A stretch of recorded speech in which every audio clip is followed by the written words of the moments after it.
Ozarks is Netflix is off the hook. Awesome. I'm glad that Netflix exists at this particular time in my life, because if it was earlier, like high school, college times, I wouldn't have gotten absolutely dick done. I would have paid even less attention than I did throughout those years. And damn, actually, come to think of it, maybe I would be more productive now without Netflix. So fuck you, Netflix. Anyway, it's a lot of dope shit, because it also like inspires me personally. Like, I see the level of like quality shows and the writing, and it gives me something to like strive towards. And it's just like creative as fuck and entertaining. So the show Ozarks is a Netflix original, and Jason Bateman's in it, who is one of my favorite actors, who was an actor like back in the day, I guess, like in the 80s, 90s maybe. And no one heard from him for a while, and then he started getting like, he became like a A-list actor like all over again, and getting roles left and right. And my wife told me about an article or something that she read, or an interview that she saw with him, that they addressed that. They were, because it was like, it's like I don't know what the word I'm looking for is, but he took a hiatus, I guess, or not. I don't know. He wasn't a working actor for a while, and then starts getting all these roles. And they asked him like, what happened, what changed, and he pretty much said they stopped giving a shit and stopped taking it so seriously, and then roles started coming to him. Anyway, he's in the movie. In the show. He stars in it, and it's about this financial advisor that winds up getting involved with a Mexican drug cartel and washing their money. And he's a really top-notch financial advisor and really good at what he does, and which is why the cartel pretty much chose him or whatever to provide that service. Anyway, in a twist of fate, shit hits the fan, and he winds up having to leave Chicago, where he's from, with his family. And the cartel like almost kills him and stuff. And the only way he lived was him promising, giving his word to the cartel that he can wash even more of their money, and has a huge opportunity in the Ozarks. And it is, I don't know, I forget where it is, Minnesota? I don't remember, but it's like, if you've ever gone camping, it looks like that, like a campsite, like the entire town or whatever. And he, I don't know, convinces the cartels or the cartel guy that he deals with to buy his story, and then he starts figuring shit out when he gets there, buys himself some time. And throughout the whole show, he's always like one step ahead of the issue. Like, not one step ahead, that's not the right, he's kind of like half a step ahead, I would say, of like whatever issue he's dealing with.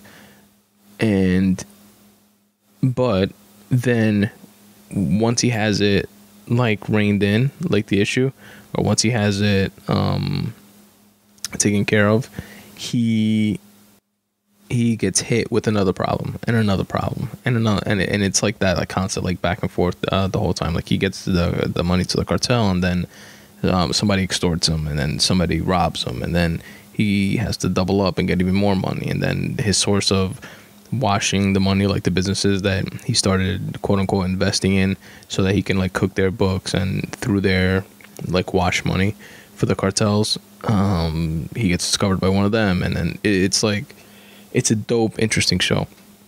And there's issues like within the family, the dynamic between like him and his wife, and cheating, and it's just, it's fast paced.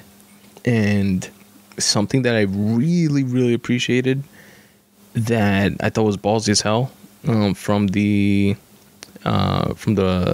creators and writers on the show, was that it's a very suspenseful show, and it's exponentially more suspenseful because everything that you expect from one like scene or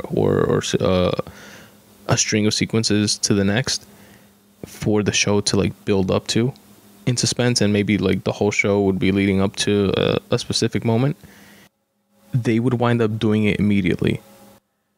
Like one of the earlier, spoiler alert by the way, fast forward like 2 or 3 minutes if you don't want to hear this, but one of the earlier episodes, he finds out, probably in like the first or second episode, he finds out about his wife cheating and stuff like that. So you as a watcher of the show, pretty much like at least what I anticipated was that, you know, he's either going to confront his wife or the dude that she's cheating with, and you know, that's going to be like the arc of the show, like playing up towards that, at least the B story.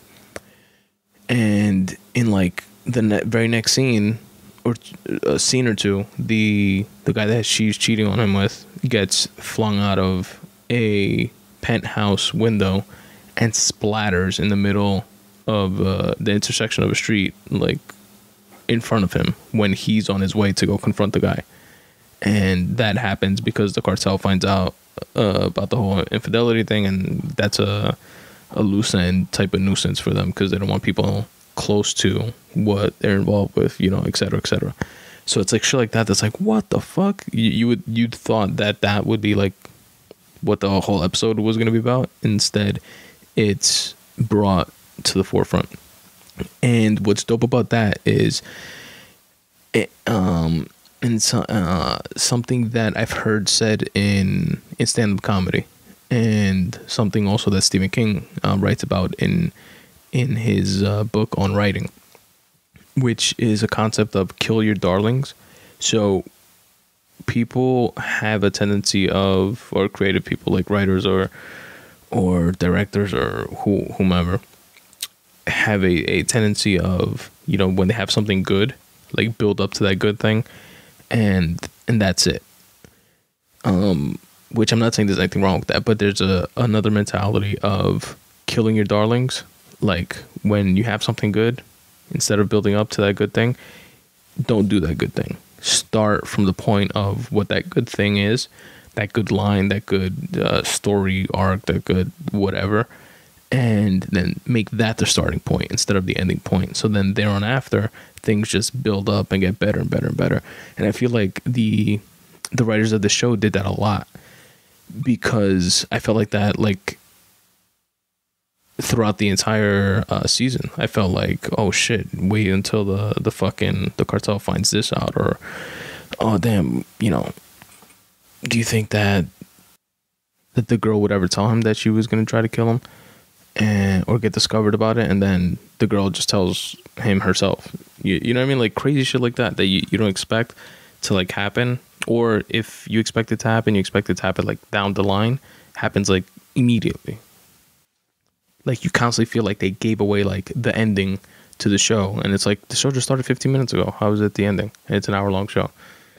So then because of that, it just gets better and better, and like more plot twists and stuff like that happens just naturally, because since they don't build up to what that moment is that you think that they're building up to, and that moment happens half an hour early, they have to fill up the other half hour with other shit, right?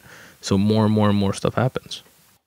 Then I also liked that the way that they shot or showed overlapping scenes, and they did it a couple times.